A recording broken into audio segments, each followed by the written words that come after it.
Taking the Surprise Out of Hurricane Season, presented by Science at NASA. Prior to the 1960s, the biggest storms on Earth could take people by surprise. Someone standing on a beach in Florida might not know if a distant bank of clouds was a routine squall or the harbinger of a powerful hurricane. The space age changed all that.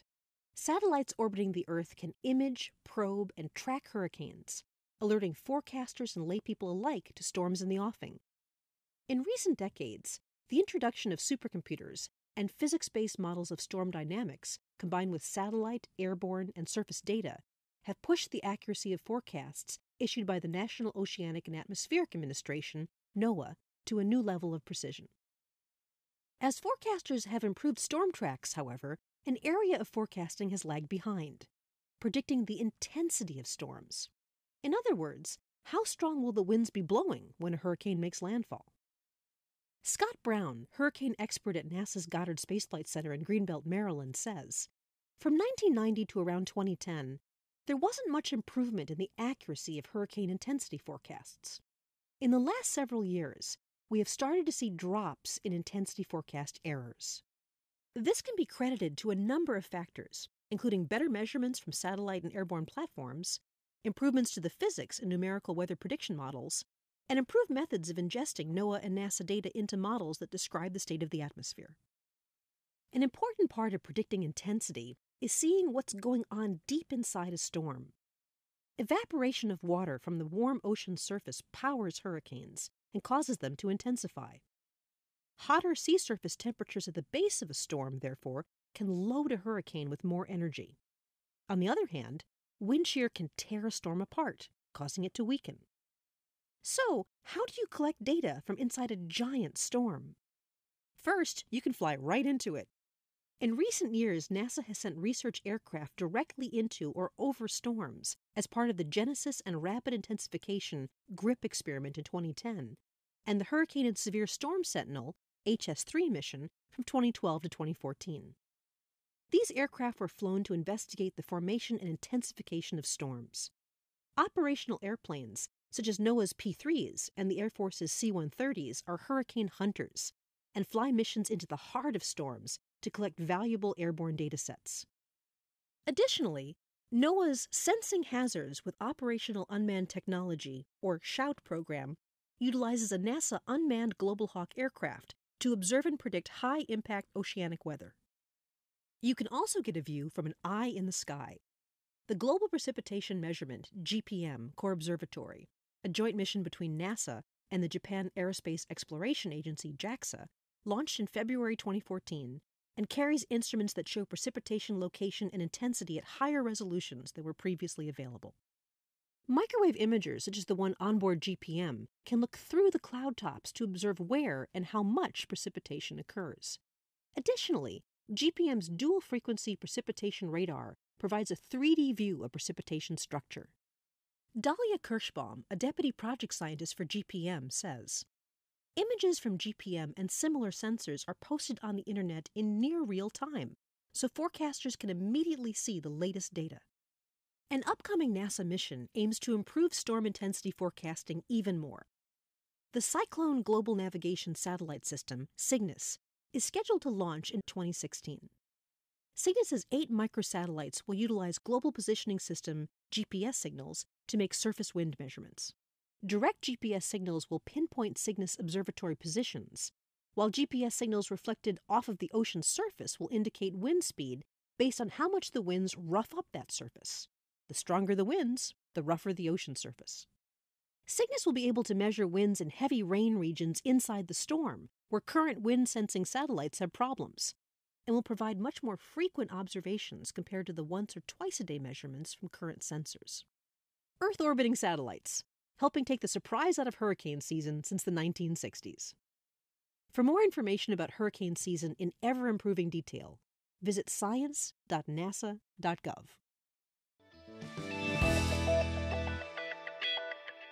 Taking the Surprise Out of Hurricane Season, presented by Science at NASA.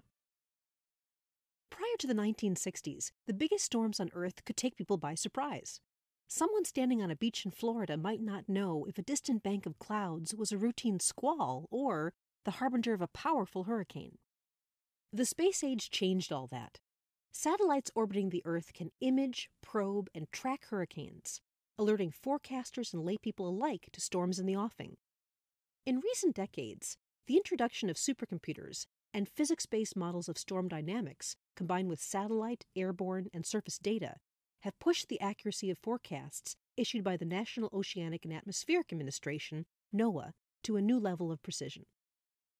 As forecasters have improved storm tracks, however, an area of forecasting has lagged behind, predicting the intensity of storms. In other words, how strong will the winds be blowing when a hurricane makes landfall? Scott Brown, hurricane expert at NASA's Goddard Space Flight Center in Greenbelt, Maryland, says, from 1990 to around 2010, there wasn't much improvement in the accuracy of hurricane intensity forecasts. In the last several years, we have started to see drops in intensity forecast errors. This can be credited to a number of factors, including better measurements from satellite and airborne platforms, improvements to the physics and numerical weather prediction models, and improved methods of ingesting NOAA and NASA data into models that describe the state of the atmosphere. An important part of predicting intensity is seeing what's going on deep inside a storm. Evaporation of water from the warm ocean surface powers hurricanes and causes them to intensify. Hotter sea surface temperatures at the base of a storm, therefore, can load a hurricane with more energy. On the other hand, wind shear can tear a storm apart, causing it to weaken. So, how do you collect data from inside a giant storm? First, you can fly right into it. In recent years, NASA has sent research aircraft directly into or over storms as part of the Genesis and Rapid Intensification GRIP experiment in 2010, and the Hurricane and Severe Storm Sentinel HS-3 mission from 2012 to 2014. These aircraft were flown to investigate the formation and intensification of storms. Operational airplanes, such as NOAA's P-3s and the Air Force's C-130s, are hurricane hunters and fly missions into the heart of storms to collect valuable airborne data sets. Additionally, NOAA's Sensing Hazards with Operational Unmanned Technology, or SHOUT program, utilizes a NASA unmanned Global Hawk aircraft to observe and predict high-impact oceanic weather. You can also get a view from an eye in the sky. The Global Precipitation Measurement (GPM) Core Observatory, a joint mission between NASA and the Japan Aerospace Exploration Agency (JAXA), launched in February 2014 and carries instruments that show precipitation location and intensity at higher resolutions than were previously available. Microwave imagers, such as the one onboard GPM, can look through the cloud tops to observe where and how much precipitation occurs. Additionally, GPM's dual-frequency precipitation radar provides a 3D view of precipitation structure.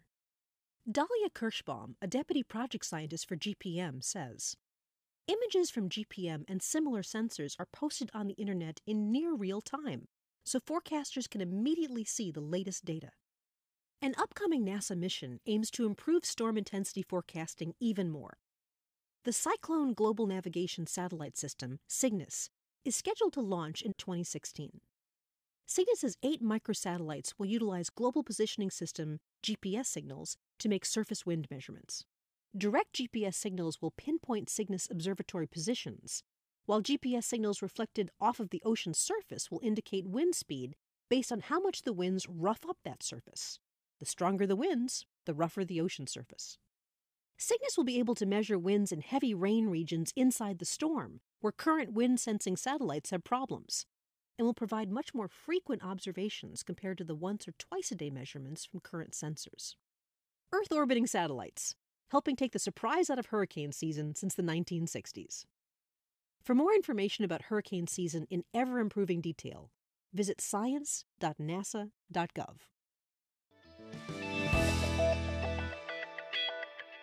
Taking the surprise out of hurricane season, presented by Science at NASA. Prior to the 1960s, the biggest storms on Earth could take people by surprise. Someone standing on a beach in Florida might not know if a distant bank of clouds was a routine squall or the harbinger of a powerful hurricane. The space age changed all that. Satellites orbiting the Earth can image, probe, and track hurricanes, alerting forecasters and laypeople alike to storms in the offing. In recent decades, the introduction of supercomputers and physics-based models of storm dynamics, combined with satellite, airborne, and surface data, have pushed the accuracy of forecasts issued by the National Oceanic and Atmospheric Administration, NOAA, to a new level of precision. As forecasters have improved storm tracks, however, an area of forecasting has lagged behind, predicting the intensity of storms. In other words, how strong will the winds be blowing when a hurricane makes landfall?